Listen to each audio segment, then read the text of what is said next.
L'intelligence artificielle, disons que ça a commencé à peu près en même temps que l'informatique, donc c'est vraiment très ancien. Ça a commencé dans les années 50.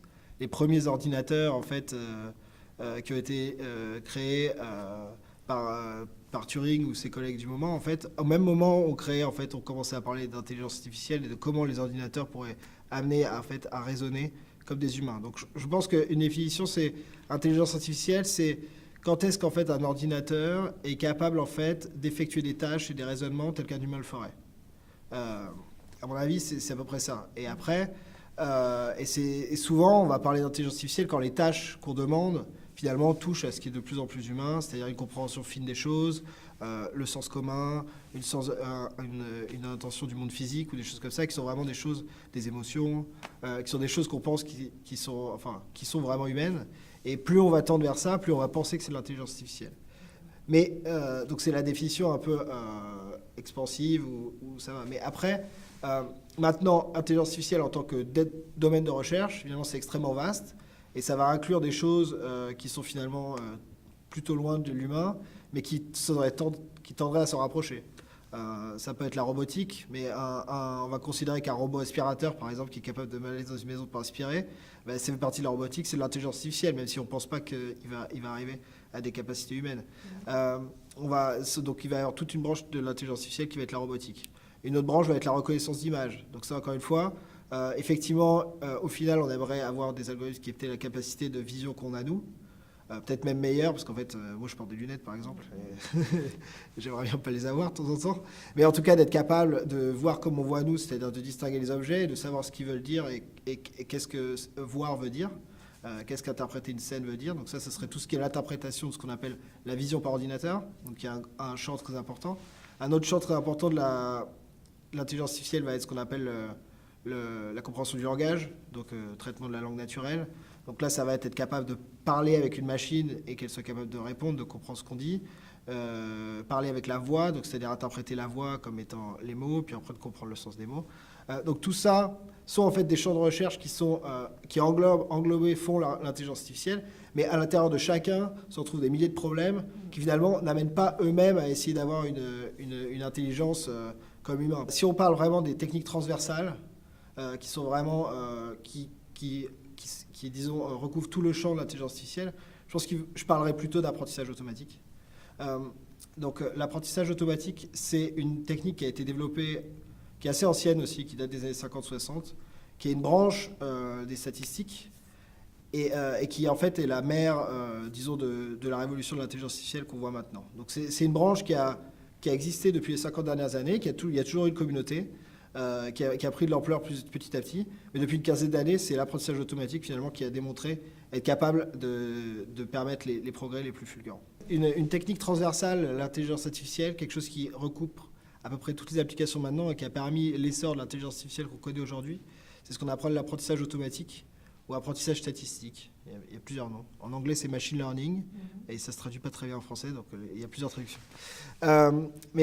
Donc si on prend par exemple l'exemple de la traduction automatique et qu'on veut traduire par exemple du français en anglais, il peut y avoir deux grandes façons de faire. Une façon de faire va être de dire, ok, j'ai un dictionnaire, un très très grand dictionnaire, qui contient tous les mots français et leur traduction en anglais. On peut le faire, ça existe d'ailleurs. Et après, je vais faire tout un ensemble de règles qui va me dire, quand je vois tel mot en français, je le traduis par tel mot en anglais, etc. Et comme ça peut me faire déjà des débuts de traduction. Après, je rajoute les règles de grammaire anglaises, en disant voilà, j'ai cet ensemble de mots, mais le sujet, l'adjectif doit toujours être avant le nom, etc. Et en fait, je peux dire que finalement, je pourrais écrire tout un ensemble de règles qui seraient capables finalement de faire la traduction. En utilisant par exemple des traducteurs professionnels qui seraient capables d'écrire ça. Et après, je peux faire un algorithme. C'est-à-dire que je peux faire un ensemble de règles qui va dire vraiment cette espèce de recette de cuisine qui va dire quand je vois tel mot, je fais ça, etc. Donc ça, c'est en fait la technique qui a vraiment été la technique de traduction de base jusqu'il y a une dizaine d'années. Parce qu'en fait, on arrive à des performances. Mais on s'est aussi rendu compte que finalement, on allait toujours être en retard et on allait finalement heurter un mur. Puisqu'en fait, il va toujours y avoir plus de règles à ajouter. Il y a des nouveaux mots qui ajoutent, il y a toujours des tournures qui sont pas faciles à mettre. C'est impossible en fait finalement d'écrire ce dictionnaire. C'est un peu ce qui se passe. Et donc en fait, parallèlement à ça, il y a la méthode d'apprentissage automatique qui se développe aussi. Donc le paradigme de l'apprentissage automatique est différent. il est que je pense que je ne suis pas capable d'écrire les règles. Il y en a trop. D'accord? Donc je vais avoir un algorithme, une machine à l'intérieur, qui, elle, va finalement être capable de créer des règles toute seule. Ok? Et après, je vais lui dire, par contre, ce que je vais lui donner, parce qu'évidemment, toute seule, elle ne pourra faire grand-chose, je vais lui donner des exemples.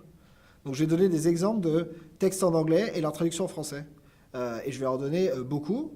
Et après, je vais dire à la machine, ok, bah ça c'est un texte en anglais, ça c'est sa traduction en français. Il y en a beaucoup, des textes comme ça. Débrouille-toi pour trouver pourquoi on passe de l'un à l'autre et comment on fait. Et en faisant ça, en fait, finalement, il va y avoir des règles qui vont ressembler à ce qui était fait dans le système précédent.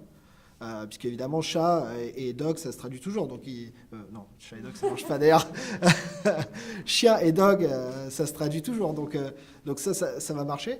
Mais après, il y aura aussi beaucoup d'autres choses. Et surtout, on n'a pas à rentrer les connaissances nous-mêmes. On va demander à la machine de trouver quelle est la meilleure façon de passer l'un à l'autre, qui peuvent être des fois finalement des façons de faire auxquelles on n'aurait pas pensé. C'est des matrices, en fait, des objets mathématiques. Des matrices, des vecteurs, des espaces vectoriels. Donc c'est vraiment des mathématiques de l'algèbre beaucoup. Et en fait, on va dire que, mettons que le français va être représenté comme un certain nombre de vecteurs, l'anglais va être représenté par un certain nombre de vecteurs, et on va essayer de trouver la transformation mathématique qui est capable de passer des vecteurs de l'anglais aux vecteurs français.